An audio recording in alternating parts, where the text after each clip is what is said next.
Exercises in Spoken English, Part 1. Accent, Rhythm and Intonation.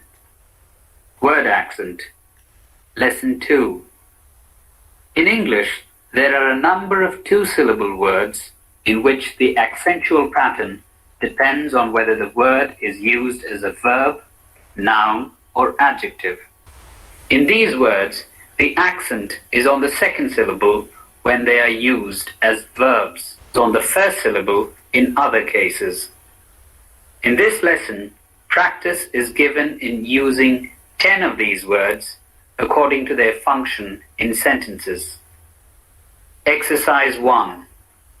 Listen to these sentences in which the word spelt P-R-E-S-E-N-T is used in different ways, as a verb, as an adjective, and as a noun. Repeat each sentence, taking special care to use the correct accentual pattern. First, as a verb, present. Please present your case. The Dean will present the graduates to the Chancellor. Please present yourself at 9 o'clock. We'll present a vase to the outgoing principal.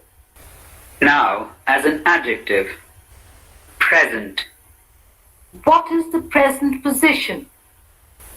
Who is the present director? He was present at the lecture. And now, as a noun, present. He is busy at present. I've no suggestion to make for the present. I sent him a birthday present.